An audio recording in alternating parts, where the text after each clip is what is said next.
Hey everyone, I'm Nick and welcome to the channel. Today we're checking out the CGSULIT SC103 OBD2 scanner. So let's open it up and I'll tell you more about it. So this is a regular OBD2 scanner. Plug it in, it boots up, you can read codes, see some live data, and things like that. So here is the SC103. We have the OBD2 plug right here and the device itself. So you have 4 buttons, a color backlit screen, and that is pretty much it. It will work on 8 to 18 volts. So even if your battery is low, you should be able to plug it in, get it to power on, so you can actually see the battery voltage, which is one of the things you can read. And you don't have to worry about keeping it charged because it gets its power through the OBD2 port.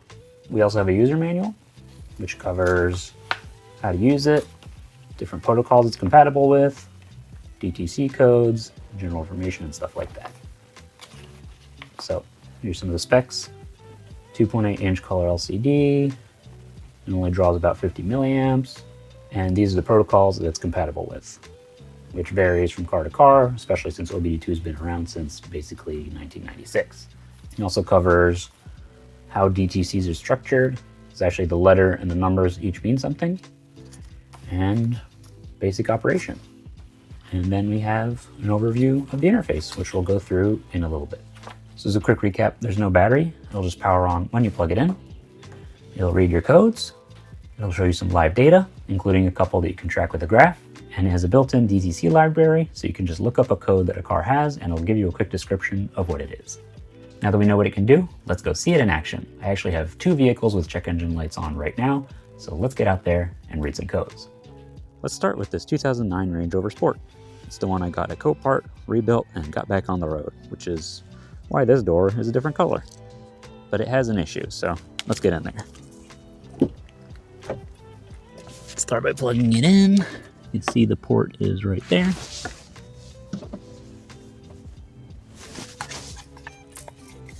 The SC103 power is on. It's ready to go. Put the key in the ignition.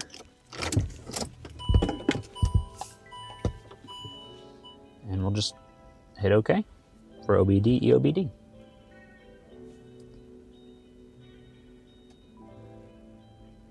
Codes found 1, all right. Let's go to read DTC. P2406, evaporative emission system leak, detection pump sense circuit high.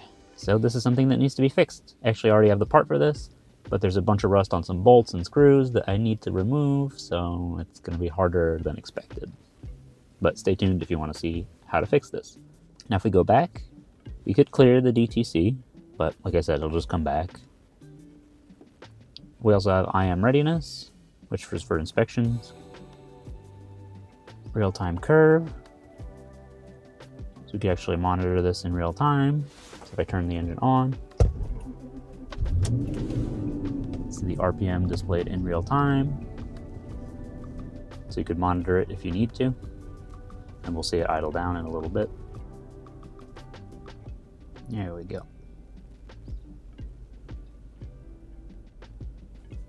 Also go back, monitor the coolant temp. At 70. It should climb up little by little. If you ever needed to track it, you can. Car speed, I'm not going to drive it while filming.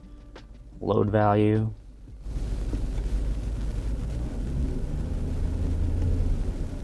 As I revved it up, the load value went down. Got vehicle info here. See the VIN. Yep. Got O2 sensors. No information on this. It might not be compatible with this car. Got freeze for DTC freeze. Live data right here. There's different sensors that are read out through OBD2. So there are RPM or speed, degrees for spark advance, map pressure, intake air temp. Just a bunch of different pieces of information. There's actually 13 pages of this. The runtime since I started it.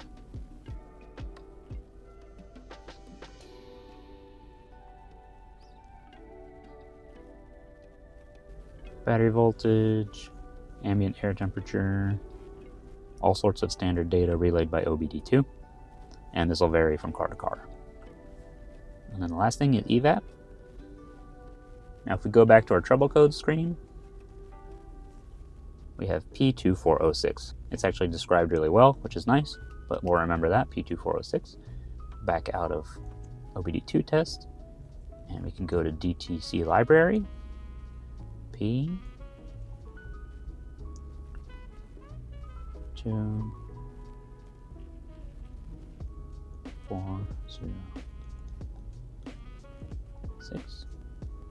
Generic evap emission system leak detection pump sensor get high. Cool. Now if you weren't sure what this was, you can also look it up online, try to find forums, see what other people encountered with the same vehicle as yours, and you might even be able to find what people did to fix it and how to do the job, which is very helpful. And then while we're here, we can also look at voltage, battery voltage right now, 14.6, 14.7, very good. Power it off, drops down to 13, above 13, which is also very good. And this gets power from the OBD2 port, so even if the car is off, you could check the voltage on the battery. And then in our setup, we have our language and units, so you could have it as English or metric. All right, now let's go test this out in another vehicle. Next, let's check the codes on my 2007 Range Rover Supercharged. So very similar, just plug it in down there. So same thing, we'll go to OBD, EOBD. It automatically detects the protocol. It said there were 2 DTCs, so let's find out what they are. P0430, catalyst system efficiency below threshold bank 2. Catalyst system efficiency below threshold bank 1. So these I actually know are O2 sensor issues, and I already have the O2 sensors on hand. I just have to get this in the garage, up in the air, and we can replace them. Again, the description is convenient, but you would have to know or know to look up what usually causes this. Because technically this could be an issue with your catalytic converter, but typically it's O2 sensors that wear out and aren't reporting properly anymore. We can also clear this. It will come back after a certain amount of time and doesn't make the issue go away. So it's really quick to get your engine codes with this. Just plug it in, hit read, it'll tell you the code number and a basic description, and you can go from there to search online to see what's actually causing it for your car, how you can fix it, and what parts you might need. So, very convenient to have on hand. And that is the CGSULIT SC103. And you may be asking yourself, who is this scanner for?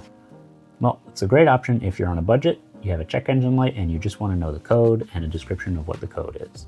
You can use that information to research what the issue is with your car and what the typical solutions are, and go from there.